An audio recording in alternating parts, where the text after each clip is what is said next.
Après la pause pour le journal, nous retrouvons nos chers invités pour la suite de votre émission préférée Regard croisé. Firmin Teko Agbo, chroniqueur politique, directeur du Centre de recherche et de géopolitique internationale. Firmin Teko Agbo est toujours avec nous.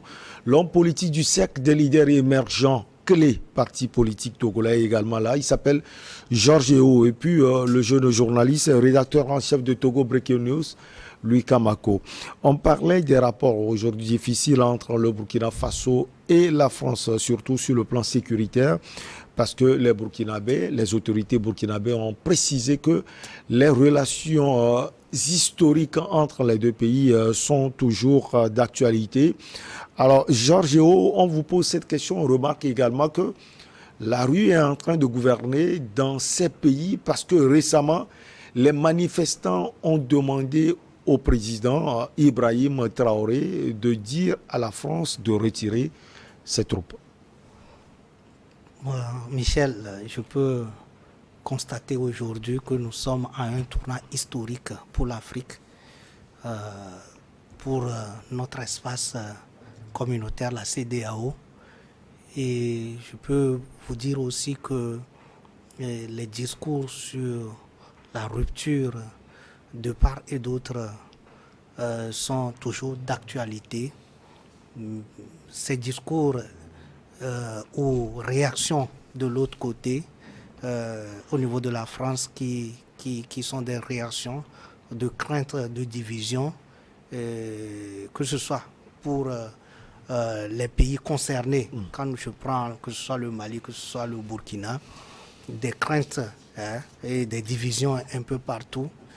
Et je pense qu'il y a beaucoup d'émotions que nous sommes en train de remarquer et nous voulons aller vite parce que vous n'êtes pas sans savoir que sur ce plateau, tout ce qui touche à l'Afrique, je suis vraiment très attaché à cela. Très attaché, très percutant. Quelqu'un qui défend farouchement les idéaux ou bien la vision de nos pères. Mais panafricanistes.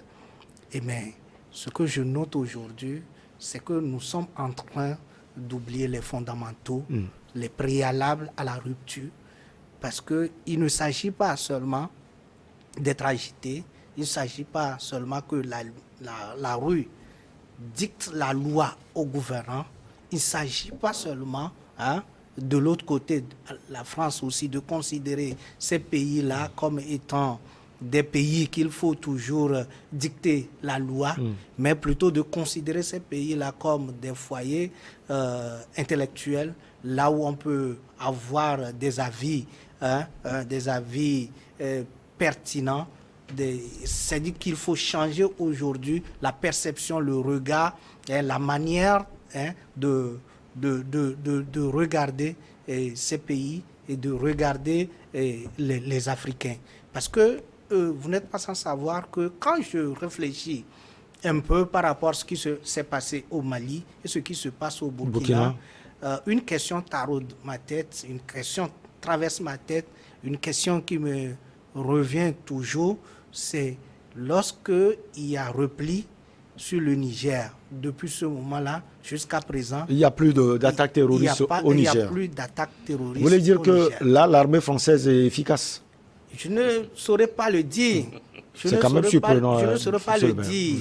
Mais je dirais toujours que la rupture ne soit pas une rupture brutale. Que la rupture ne soit pas basée sur les craintes et des divisions, sur des discours violents. Mais que la rupture soit plutôt une rupture qui respecte les fondamentaux et les préalables. Parce que c'est très important pour nous aujourd'hui. Fondamentaux et préalables, on a vu comment les négociations ont été faites sans bruit. Non, que les autres nous considèrent, c'est ce que j'ai dit, que les autres nous considèrent, effectivement on en a besoin, que les autres nous considèrent comme étant, ou bien un regard comme l'Afrique, ou bien nos pays, étant des sources, ou bien des foyers intellectuels, et au même moment que nous puissions savoir que nous sommes dans un monde et que nous ne vivons pas en autarcie. Et ce monde que nous voulons créer, ce monde-là, nous avons besoin de tous les partenaires. Et donc, ces partenaires-là, devient indispensable dans la démarche. Et donc, les ruptures ne doivent pas venir parce que fondées sur des craintes et des... On voit votre position. Vous privilégiez des discussions sans cesse entre toutes les parties. Non, pas des discussions sans cesse. En fait, ce que je préconise aujourd'hui... Partenariat gagnant-gagnant. Oui, effectivement, gagnant-gagnant. Mais c'est ce que ces États disent chaque fois. Mais aussi des partenariats qui permettent à ces pays-là de lutter efficacement contre le terrorisme. Parce qu'aujourd'hui, qu'est-ce qui est problème au Burkina? C'est le terrorisme. Maintenant, vous voyez, le terrorisme ne se combat seulement que par la façon ou bien la voie militaire. Le terrorisme, quelque chose, la source du terrorisme, c'est la misère, c'est la pauvreté, c'est l'inégale répartition des richesses, c'est la frustration de certains. Il y a d'autres facteurs qui entrent en jeu.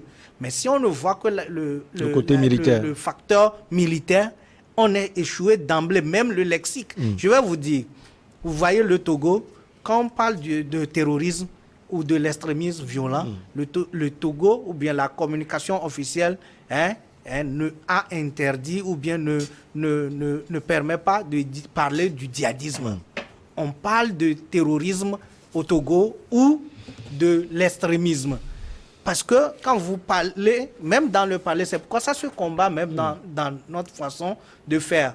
Vous voyez, quand vous parlez de djihadisme, vous êtes en train d'indexer un certain nombre de religions implicitement. Donc, ça rend caduque ou difficile un certain nombre de démarches à éradiquer le terrorisme. Donc, il y a tout un nombre de facteurs qui entrent en jeu pour lutter efficacement contre le terrorisme. Et que la précipitation ne peut pas régler. Maintenant que le Burkina ne se sépare pas des autres accords économiques qui lient le Burkina et la France, je pense que c'est de la même manière qu'ils vont remettre à table pour mettre un certain nombre de choses en place, parce que je suis d'accord. Quand vous voyez ce qui s'est passé, apparemment, le Burkina a sollicité la France en armement, et que la France ne l'a pas pu, n'a pas pu livrer. Mais si la France ne l'a pas pu le trouver, il peut s'approvisionner. Mais l'équipement qui vous sert à lutter contre le terrorisme, vous ne pouvez pas demander à ces gens-là, à moins que, comme vous l'avez dit tout à l'heure avec Louis, à moins qu'on nous prouve que plutôt la force française participe à augmenter la difficulté en termes de terrorisme. Ouais. Une minute, Firmin Tekouagua. On doit filer à Abidjan, en Côte d'Ivoire. Vous voulez ajouter Oui, juste trois petites choses, si vous le permettez. La première chose, quand j'ai écouté l'homme politique, monsieur le maire, quand il dit qu'aujourd'hui, nous sommes à un tournant historique, bien sûr, peut-être un tournant historique pour eux. Moi, je n'y crois pas vraiment, parce que moi, je dis que c'est un tournant historique très triste, dans la mesure où, en Afrique de l'Ouest, en 2 ans, il y a eu 6 coups d'État. Est-ce qu'on va de l'avant ou on est en train de reculer? 6 coups d'État, la zone est en train de connaître une déstabilisation extrême. C'est dangereux pour nous, pour notre avenir. C'est-à-dire ce qui est en train de se passer, où la rue guide, ou téléguide les dirigeants, les chefs putschistes, c'est dangereux. Quand on parle de mouvement historique, c'est dangereux pour la jeunesse africaine. L'Afrique de l'Ouest est en train de partir en lambeaux. Des coups d'État où des gens meurent comme cela, c'est des choses très graves. La deuxième chose, quand lui, Kamako, parle, dit, et puis il affirme que nul ne connaît mieux le territoire burkinabé que les Burkinabés. Mais je m'inscris en faux, dans la mesure où... Il a raison. Mais écoutez, et les Occidentaux connaissent mieux nos territoires que nous-mêmes. Regardez, les Burkinabés, ils étaient où? Eux qui connaissaient mieux leur territoire, ils étaient où quand les terroristes sont venus? Le statut d'espion, non, attribue souvent... Écoutez, ils étaient où quand les terroristes sont venus occuper 40% à 50% de leur territoire? Et ils sont où actuellement? Alors que les terroristes ont occupé une grande partie du territoire. Les terroristes sont dans ce pays, ils sont sur le territoire. On parle de 40%. Les gens disent plus. plus même. Oui, même plus. Mais ils sont où? Ils ne connaissent pas le territoire. Même pourquoi tu t'es jamais demandé d'où vient cette terroriste? Le ministre des Affaires étrangères du Mali, Abdoulaye Diop, a dit ils ne connaissent pas l'intégralité de leur territoire. Au moins, il a été. Donc, vous voulez dire que quand lui dit que le Mali a la situation en main, ce n'est pas le cas. Non, le Mali n'a aucun pays n'a la situation en main. Mais écoutez, aucun pays. Vous ne connaissez pas votre territoire. Comment vous allez pouvoir combattre le terrorisme? Attendez, le ministre, donc, le chef de la diplomatie, lui. Tu vas me dire maintenant que ou bien Malien connaît le sol togolais plus que toi. Attendez, vous savez, quand il y a un coup d'État qui se passe quelque part, Michel, vous savez qui? Écoutez, Louis, une seconde, vous savez. Il faut chuter. On va aller à Abidjan. Je vais chuter. On risque de prolonger le débat. On va aller à Abidjan. Non, je vais chuter. C'est-à-dire, les Africains ne connaissent pas leur territoire. Le Malien, le chef de la diplomatie malienne lui-même l'a affirmé ici à Lomé. Ils ne maîtrisent pas mieux leur territoire. Allez, on file en Côte d'Ivoire. Les enseignants et les cadres, s'il vous plaît, lui, on doit évoluer. Les enseignants et les cadres du Rassemblement des Oufétiques pour la démocratie et la paix ont demandé à leur mentor, le président Alassane Dramane Ouattara, à être candidat à la prochaine élection présidentielle dans ce pays. C'était à Bouaké au cours d'une cérémonie d'hommage au chef de l'État ivoirien, Alassane Ouattara. Alors lui, maintenant, on vous retrouve, puisqu'on doit avancer. Lui, après Laurent Gbagbo, qui s'est déclaré candidat pour 2025, Bédié également. Alors les cadres du RHDP et les enseignants poussent également le président Ouattara à postuler pour 2025. Oui, mais je ne veux pas qu'on fasse du coq à l'âne parce que je voudrais revenir sur le sujet. Non, on n'est pris pas le temps. Non, mais on a encore deux sujets. S'il vous plaît, on aura le temps. On aura le temps d'en parler. On éclaircisse les choses. Aujourd'hui, ne dites pas que le capitaine Traoré est téléguidé par la rue, mais c'est quelqu'un qui est plutôt attentif à la population. Vous dites que pour combattre le terrorisme, il faut la section, il faut l'acceptation de tout le monde. Aujourd'hui, c'est ce que demande la rue, c'est ce que demande la population burkinabé, fait partie les soldats français. Et donc, le gouvernement n'est qu'en train de le faire. Maintenant, les contrats dont vous parlez, ces contrats ont été signés dans quelles conditions? Des contrats signés dans des conditions floues, obscures, et personne ne maîtrise les termes de ces combats. Oui, je pense que vous pouvez aller maintenant à Abidjan, où je vais à Abidjan pour vous. Donc, c'est ce qu'ils sont en train de faire. Maintenant, revenons à Abidjan, pour parler d'une possible représentation de Ouattara à la présidentielle de 2025. Donc, je pense qu'aujourd'hui, je suis surpris que les gens soient surpris de cette situation parce que quand vous voyez l'entourage d'Alassane Ouattara aujourd'hui, ses potentiels successeurs ne sont plus de ce monde. On parle de Gon Coulibaly, que lui-même il avait sur qui il comptait. Après, il y a Ahmed Bakayoko qui a également... À part les deux, il n'y a plus de cadres. Adama Bitogo, le Premier ministre Jérôme Patrick Hachi, il y a d'autres cadres. Mamadou Touré, Kandia Kamara, Anne-Marie Oloto, il y a tellement de cadres. Je ne suis pas l'état civil pour... attribuer la nationalité ou bien à des politiques, mais quand vous voyez aujourd'hui tout ce monde-là, dont 90% de ces politiques-là ne sont pas des Ivoiriens de souche. Mais vous vous rappelez très bien que le conflit qui avait opposé entre Gbagbo et je ne sais pas, c'est que pour être président de la République de la Côte d'Ivoire, il faut être né du père et de la mère ivoirienne. Est-ce que vous voyez? Donc, alors, ce problème, selon vous, est encore d'actualité? Bien sûr que... Moi, des fois, je suis surpris. Ceux qui défendent l'idéologie panafricaniste ou panafricain disent également que certaines personnes ne viennent pas du Togo ou de la Côte d'Ivoire. Oui. Pour moi, c'est une contradiction parce que l'Afrique, c'est un peuple. C'est pas une contradiction. C'est-à-dire que j'ai toujours touché du doigt ce qu'on appelle fille patriotique. Si vous êtes né dans un pays, vous connaissez bien ce pays, vous connaissez les réalités de ce pays. Donc, vous maîtrisez bien le terrain plus que quiconque. Quelqu'un vient ailleurs, il va peut-être venir foutre le bordel.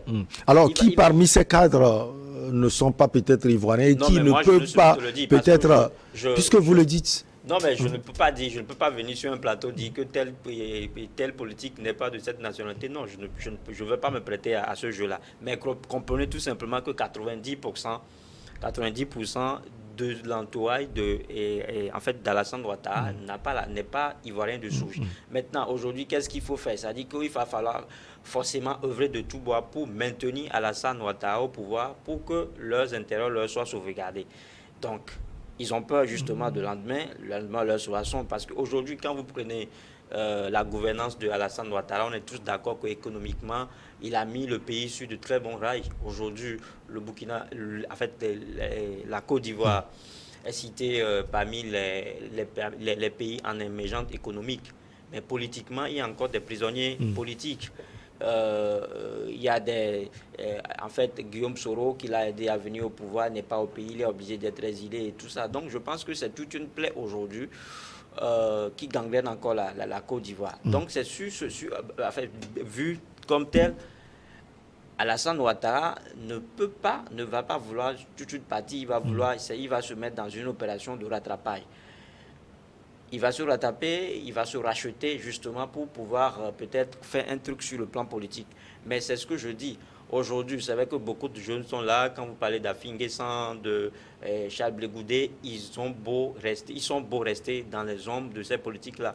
Mais ce qu'on souhaite aujourd'hui, et ce que souhaitent les Ivoiriens peut-être, c'est peut-être de faire voter une loi à l'Assemblée nationale qui va éliminer les trois ténors, les anciens gloires de la politique ivoirienne. Je veux parler d'Alassane Ouattara lui-même, de Laurent Gbagbo et Bédié, eux, ils sont ivoiriens. Voilà. Donc, ils peuvent postuler.